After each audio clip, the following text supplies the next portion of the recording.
Ma'am जी। मेरा आपसे सवाल यहाँ पर ये है कि तो विप्रो इन्फोसिस में 5-5 6-6% की दबाव साफ तौर पे दिख रहा है और ये पिन पॉइंट जो है वो साफ तौर पे बना हुआ है। कल भी हमने देखा आईटी पैक में दबाव था यहाँ पे। पहला सवाल मेरा आईटी, आपका यस क्या मानना है मैम?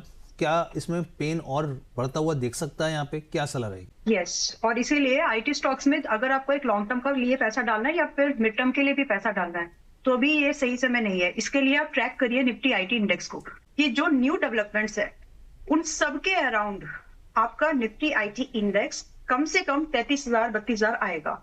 और आई थिंक उस समय ब्रिज द्विवेदी जी थे जब ये बातचीत हुई थी। यस। तो अभी भी व्यू इंटैक्टेड है।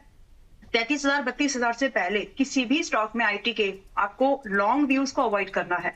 कुछ स्टॉक्स आपको लगेंगे कि बहुत बॉटम बाइंग मिल रही है, जैसे कि हैप्पीएस्ट माइंड जैसे स्टॉक्स हो गए, बट चुनिंदा स्टॉक्स ही होंगे वो। तो फिलहाल के लिए एक जो एक सेंटिमेंट होता है कि पूरे अराउंड सेक्टर या इंडस्ट्री का जब पूरा दबाव रहता है, तो कुछ जो अच्छे चलने वाले स्टॉक्स होते हैं वो भी समय ले लेते हैं। सो उस चीज को हमने इसलिए यहाँ पर निफ्टी आईटी इंडेक्स को आपको एनालाइज करके बताया है कि इसमें प्रेशर रहेगा और इस प्रेशर की वजह से चलने वाले स्टॉक्स भी नहीं चल पाएंगे अच्छे से।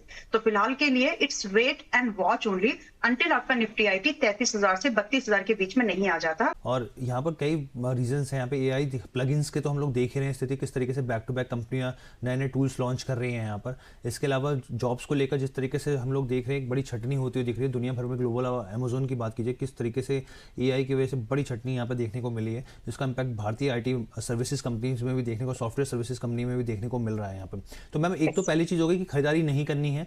दूसरी चीज़, जो निवेशक स्टॉक ले रखा है उन्होंने काफ़ी समय से, क्योंकि देखिए उनके पोर्टफोलियो में तो वो लाल दिख रहा होगा साफ तौर पे, उनको क्या करना चाहिए? उनको बने रहना चाहिए, ये बिकवाली करनी चाहिए यहाँ पर? अम, आपका नजरिया मैटर करता है। जी। देखिए बहता हुआ पानी एक अपना रास्ता निकाल लेता है, but there is something called sector rotation. Hmm. IT में दबाव रहेगा भी।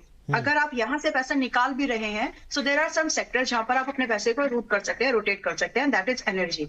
एनर्जी, फार्मा, फार्मा में भी हेल्थ केयर, ये कुछ ऐसे सेक्टर्स हैं जहां पर अगर आप चाहें फॉर द टाइम, मतलब if you are an active participant, अगर आप एक्टिव पार्टिसिपेशन कर रहे हो तो ठीक है। बाकी अगर आपने पैसा लॉन्ग टर्म व्यू से लगाया था कि आपको 3 साल 5 साल देना है तो ठीक है। टीसीएस 5 साल के लो पर अगर आप आ जाए आज, तो इसके बाद आप देख सकते हैं कि अगला 5 साल इसके लिए दबाव वाले नहीं होंगे। हमेशा ऐसे चलता है कि जो सबसे दबाव वाली चीजें होती है, जब बात उठने के लिए रिटर्न बनने की जो पॉसिबिलिटीज एंड प्रोबेबिलिटी होती है, उन्हीं सेक्टर्स में ज्यादा होती है जहां पर दबाव बहुत है, क्योंकि वहां पर बॉटम बाइंग मिलती है। But to be specific in this particular short duration, इस ड्यूरेशन को अगर आपको सिर्फ एनकैश करना है, तो देर आर सम सेक्टर जैसे कि health care and pharma, energy,